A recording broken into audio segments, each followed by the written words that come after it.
तारीख गवाह है कि कोई बंदी भी ऐसी नहीं जिसने पाकिस्तान से बाहर यानी यूरोप में अपने बालों का शेड चेंज करवाया, कोई और कलर करवाना चाहे और सैलून वाली बंदी या बंदे ने उसको ये ना कहा हो कि जी आप तो एशियन हैं, आपके तो बाल ब्लैक हैं, इसलिए आपके बालों पे ज़्यादा मटेरियल हमें यूज़ करना पड़ा, आपको हम पैसे भी ज़्यादा चार्ज करेंगे। सो वही सेम चीज़ आप ले सकते हैं कॉफलैंड मार्केट से, जिसको कलर कट कहा जाता है। अपने घर में भी आप आराम से ये चीज़ को यूज़ कर सकते हैं। ना सिर्फ ये ही बल्कि इसके साथ साथ वैसे भी ग्रोसरी के मामले में मैं किस तरीके से बचत करती हूँ या किन चीज़ों पे मैं फ़ोकस करती हूँ जिससे आप अपने किचन का ख़र्चा बचा सकते हैं। बचा तो खैर नहीं सकते लेकिन कम कर सकते हैं।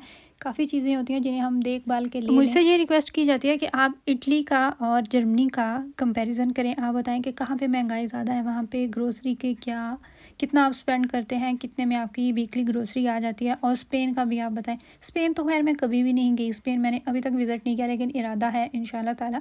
जर्मनी भी काफ़ी अर्सा पहले आ गए थे, मतलब कि इटली से मूव कर गए थे, सो वहाँ पे की भी कीमतें मुझे एग्जैक्टली तो याद नहीं, लेकिन आज की वीडियो में मैं आपको कीमतों के बारे में बताऊंगी, दिखाऊंगी और लास्ट में मैं आपको बताऊंगी कि वीकली ग्रोसरी आप कितने में एक फ़ैमिली के लिए, मतलब 5 लोगों की फ़ैमिली है तो वो कितने में आप ले सकते हैं। सो इससे भी आप बखूबी अंदाज़ा लगा सकते हैं कि यहाँ पे क्या रेट्स हैं और वहाँ पे क्या रेट्स हैं। इस बात का तो हम सबको ही पता है कि जर्मनी एक साफ़ सुथरा मुल्क है। यहाँ पे सफाई का बहुत ज़्यादा ख्याल रखा जाता है, सब्ज़ा बहुत ज़्यादा है और प्लास्टिक भी यहाँ पे बैन हो चुका है। हम पानी की जो बॉटल्स लेके आते हैं उन पर हम एक्स्ट्रा पैसे अपने दे के आते हैं और जब वो बॉटल खाली हो जाती है हमें वो अपने पैसों का भी लालच होता है और हम एक एक बोतल चुन के उनको वापस दे के आते हैं कि हम अपने पैसे जो है ना वो वापस ले सकें। ये भी एक बहुत अच्छा तरीका है प्लास्टिक से बचाने के लिए, गंद से बचाने के लिए। सर्दी अब स्टार्ट हो रही है, हॉलोवीन आ रहा है। हॉलोवीन अमेरिकन फेस्टिवल है ये और यहाँ पे बड़े जोशो खरोश से मनाया जाता है और उसी सिलसिले में लोगों ने पम्पकिन ले गए तो उसके ऊपर मुंह बनाए होते हैं, कैंडल्स रखी होती हैं। सो बड़े बड़े पम्पकिन्स जो है ना वो पेठे मार्केट्स में ला के रखे हुए हैं। हालांकि यहाँ पे गर्मी तो चली गई है लेकिन वाटरमेलन अभी तक आपको मार्केट में मिल रहे होते हैं।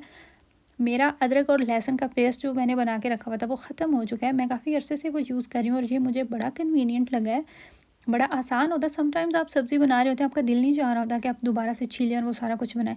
सो अदरक पे डिस्काउंट लगी हुई थी, बिल्कुल अच्छी हालत में थी, फ्रेश थी, लेकिन उस पर थी डिस्काउंट। कुछ उन्होंने ऑफ़ रखा हुआ था, 50% था या 40% था, कुछ यहाँ तक था। सो मैंने उससे फ़ायदा उठाया और मैंने वो ले ली। और इसके बाद अब मुझे ज़रूरत है लहसुन की, तो उसका भी मैं इंतज़ार कर रही हूँ क्योंकि इन मार्केट्स में ऑन एंड ऑफ डिस्काउंट चलती रहती है। सो मुझे बहुत यकीन है कि मुझे डिस्काउंट पे ही वो भी सारा मिल जाएगा। मैंने थोड़ा सा नहीं लेना, मैंने काफ़ी ज़्यादा क्वांटिटी में लेना, तो इसलिए मुझे डिस्काउंट का इंतज़ार है। हमारे बहुत ज़्यादा खाने ऐसे होते हैं, बिरयानी स्पेशली ऐसी होती है, गोश्त का कोई भी सालन बना रहे होते हैं तो वो ऐसा होता है जिसमें टमाटरों का बहुत ज़्यादा यूज़ होता है। अगर आप कंपेयर करें ना फ्रेश टमाटर और इस तरह की जो डिफरेंट तरह की आपको मार्केट से मिल जाती हैं, चंक्स में भी आपको टिन में मिल जाते हैं टमाटर और टमाटरों की फ़ाइन पेस्ट भी मिल जाती है।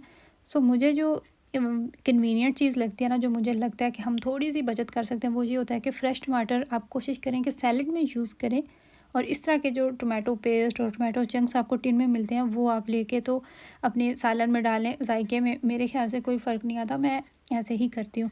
इसके अलावा आप ग्रॉसरी मार्केट्स में जब जाते हैं ना तो इनका वीक में एक दफ़ा दूसरी चीज़ें भी इन्होंने ला के रखी होती हैं, वहाँ पे भी इन्होंने डिस्काउंट लगाई होती है। और बर्तन होते हैं, जैसे अभी ये आपको कॉफ़ी मशीन नज़र आई, इस पर भी इन्होंने 50% लगाया हुआ था। इसके अलावा और भी पैन्स होते हैं, प्लेट्स होती हैं, ग्लास होते हैं। सो इस तरीके से भी आप अगर किसी चीज़ की ज़रूरत हो तो लें तो आप काफ़ी ज़्यादा बचत कर सकते हैं। लेकिन ये भी ख्याल रखना चाहिए कि अक्सर औकात इन्होंने रेड जो पर्चियाँ चिपकाई होती हैं ना वो सिर्फ़ और सिर्फ क्लाइंट्स को अट्रैक्ट करने के लिए लगाई होती हैं। ये एक डार्क साइकोलॉजी का पार्ट है। इस तरह की जो ब्रांड्स होती हैं ना इस तरह की चीज़ें यूज़ करते रहते हैं क्योंकि जहाँ पे भी हमें रेड नज़र आती है वहाँ पे हम जाते हैं, हम देखते हैं कि अच्छा इसकी तो कीमत कम हुई है। बेशक वो कम नहीं भी हुई हो लेकिन हम बहुत दफ़ा ऐसा होता है कि चीज़ ले लेते हैं।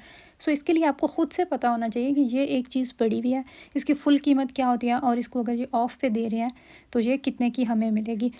कॉफलैंड से हम मोस्टली अपनी ग्रॉसरी लेने जाते हैं, लेकिन यहाँ पे कितने ज़्यादा ऐसे एरियाज़ हैं जिन्हें हम बिल्कुल कट करके निकल जाते हैं, वहाँ उस तरफ हमें जाना ही नहीं होता। स्पेशली जो इन्होंने गोश्त के लिए रखा होता है, गोश्त की इन्होंने जो अपनी छोटी सी वो रखी होती है सेक्शन रखा होता है वहाँ पे नहीं हम जाते। बहुत ज़्यादा ऐसे केक्स होते हैं जिनमें जेलाटिन होती है, जिनमें अल्कोहल का इस्तेमाल होता है। कुछ कम ऐसे होते हैं, बहुत मेहनत के बाद आपको ऐसा कोई केक मिल जाता है जो वेगान होता है, जिसमें अल्कोहल नहीं होती, लेकिन हम टोटली अवॉइड कर देते हैं। इससे बेहतर है कि आप घर में बनाएं। बहुत लोगों ने मेरे साथ इस बात पे भी बहस की थी कि नहीं ऐसा नहीं होता। आप माने या ना माने, हम हर केक इन मार्केट से लेके नहीं खा सकते, सॉरी माफ़ कीजिएगा। इसके अलावा हेड एंड शोल्डर और पैंटीन शैम्पू, ये दोनों शैम्पू बहुत एक्सपेंसिव होते हैं और मैं ये दोनों शैम्पू में से ही एक यूज़ करती हूँ, कभी पैंटीन और कभी हेड एंड शोल्डर। मुझे इस चीज़ का भी इंतज़ार रहता है क्योंकि ये साल में 2 से 3 दफ़ा इन पे डिस्काउंट लगाते हैं। मुझे वो आइडिया होता है कि ये इस चीज़ पे डिस्काउंट लगाएंगे क्योंकि ये एक्सपेंसिव आते हैं। सो मेरी कोशिश होती है कि जब इस पे ऑफ़ लगेगा तो मैं फिर इसको ले लूँगी। डिस्काउंट में चीज़ें लेने से हर बंदा लेता है, मानता कोई नहीं है, और मुझे नहीं लगता इस चीज़ में कोई भी बुराई है। चीज़ों की हालत अच्छी होती है, कोई ये भी नहीं होता कि कोई गली सड़ी या एक्सपायर चीज़ें आपको दे रहे होते हैं। हम जर्मनी में रहते हैं और यहाँ पे ज़िशा हाइट का इतना बहुत ज़्यादा रखा जाता है, मतलब कि आपकी फूड की क्वालिटी को देखा जाता है। जो रेस्टोरेंट्स होते हैं वहाँ पे आए दिन छापे पड़ रहे होते हैं, वो देख रहे होते हैं कि आप लोगों ने सफाई कितनी रखी हुई है। इवन के वहाँ पे लोग बैठ के नहीं भी खा रहे हों फिर भी वहाँ पे वो बार बार चेक कर रहे होते हैं कि आपने सफाई रखी है या नहीं रखी। और जो मार्केट्स होती हैं इनकी तो फिर बात ही अलग है। इस तरीके से भी आप काफ़ी ज़्यादा बचत कर सकते हैं। आप डिस्काउंट में देखें चीज़ें किस चीज़ पे कब डिस्काउंट लग रही है। जैसे मैदे पे डिस्काउंट लगी हुई थी इस दिन जब हम मार्केट गए हैं, मेरे आंखों के सामने एक बंदा गुजरा, उसने फुल ट्रॉली की हुई थी मैदे के पैकेट्स के साथ। हमारे घर में ऑलरेडी मैदा था, इतना ज़्यादा यूज़ भी नहीं होता, सो मैंने वो नहीं लिया। ये भी ख्याल रखना बहुत ज़रूरी है कि जो चीज़ घर में ऑलरेडी मौजूद है उस चीज़ को आप और नहीं लेके आएँ। बहुत से लोगों की ऐसी आदत होती है, वो धड़ाधड़ और तो चीज़ें ले आती हैं, लेकिन जो घर में पड़ी होती हैं वो ना खुद खाते हैं ना फैमिली मेम्बर्स को देते हैं, और वो चीज़ ख़राब करके ज़ाया कर देते हैं, कूड़े में फेंक देते हैं। इस बात का भी ख्याल रखें कि रिस्क की बेदबी बिल्कुल नहीं करना चाहिए, रिस्क की कदर करनी चाहिए। मेरी हमेशा से यही कोशिश होती है, लेफ़्ट ओवर खाना अगर बच जाता है, सालन बच जाता है, चावल बच जाता है, मैंने कभी भी वो कूड़े में नहीं फेंका। मेरी कोशिश होती है कि चाहे वो 2 दिन लगें, जितना भी लगे, हम 2 से 3 दिन के अंदर उस खाने को ख़त्म करते। महंगाई सिर्फ पाकिस्तान में नहीं हुई, महंगाई पूरी दुनिया में हो गई है। जर्मनी में भी अच्छी खासी महंगाई हो चुकी है। आप इस तरह की छोटी छोटी सी बचत करके, थोड़ी थोड़ी सी चीज़ों के पीछे देख के ही आप अपना जो ख़र्चा है ना उसको कम कर सकते हैं। बेसिक्स चीज़ें जिनकी आपको ज़रूरत होती है वो लें, और कोशिश करें कि जो आर्टिफिशियल चीज़ें होती हैं, जो टिन में बहुत ज़्यादा होती हैं, पैकेट्स में जो ऑलरेडी उन्होंने 50% तक कुक करके रखी होती है, उन चीज़ों की तरफ भी लोग बहुत ज़्यादा जाते हैं, और वो वाली चीज़ें जो होती हैं ना वो बहुत महंगी होती है। इसके अलावा जिस भी मार्केट में हम जाते हैं, एक उनकी अपनी ब्रांड होती है, और भी कुछ ब्रांड्स होती हैं जो कि हर मार्केट में पड़ी होती हैं। उन ब्रांड्स की कीमत जो है ना वो भी ज़्यादा होती है।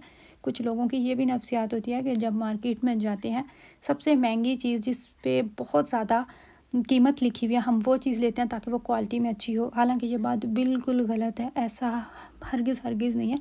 आप लोग खुद कंपैरिजन करके देख लीजिएगा कि जो लिडल मार्केट की अपनी ब्रांड की योगर्ट होती है या दूध होता है, जितनी भी बाकी मार्केट्स हैं, जितनी भी और महंगी ब्रांड्स हैं, किसी ब्रांड की भी दूध या दही उस चीज़ का मुकाबला नहीं कर सकते। और जो लिडल की अपनी ब्रांड है, लिडल मार्केट भी एक्सपेंसिव नहीं है। लिडल, आर्ली, कॉफलैंड, इन सब मार्केट्स की जो अपनी ब्रांड होती है ना, उसकी चीज़ें हमेशा कम कीमत पे आपको मिलती है, मुनासिब कीमत पे होती है। सो मेरी भी यही कोशिश होती है कि जो मार्केट की अपनी ब्रांड है मैं वही। और अगर आप मुझसे पूछते हैं कि 5 लोगों की फैमिली है, 3 बच्चे हैं, 2 मियाँ बीवी हैं, माँ बाप हैं, तो 5 लोगों के लिए आप वीकली आपको कितना स्पेंड करना चाहिए ग्रोसरी पे, आपका कितना ख़र्चा आना चाहिए, ये डिपेंड करता है कि आपका इस्तेमाल किस तरीके से, आप कौन सी चीज़ें लेके आ रहे हैं। चॉकलेट, स्नैक्स, इस तरह की चीज़ें बच्चे खाते हैं, तो इन चीज़ों पे बहुत ज़्यादा आपके पैसे भी लगते हैं, ये महंगी भी अच्छी खासी होती हैं।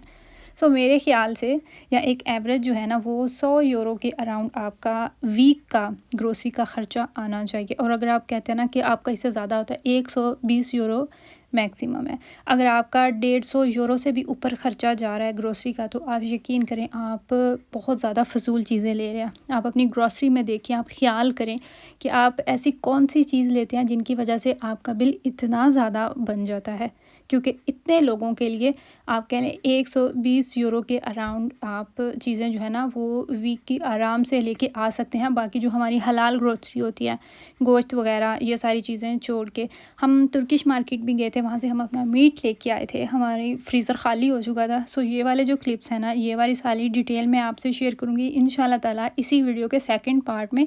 नेक्स्ट वीडियो में आपको देखने को मिलेंगी ये वाली सारी चीज़ें, क्योंकि अगर मैंने इसी वीडियो में आपको इसकी भी सारी डिटेल बताना स्टार्ट कर दी, इसकी भी वो सारी चीज़ें दिखाना शुरू कर दी, तो वीडियो हमारी और लंबी हो जाएगी। ऑलरेडी हमारी वीडियो जो है ना वो 10 मिनट से ज़्यादा हो चुकी है। सो ये थी मेरी आज की वीडियो। आई होप कि आपको अच्छी लगी हो। अपनी फैमिली का ख्याल रखिएगा, मुझे और मेरी फैमिली को भी दुआओं में ज़रूर याद रखिएगा। अल्लाह हाफ़िज़।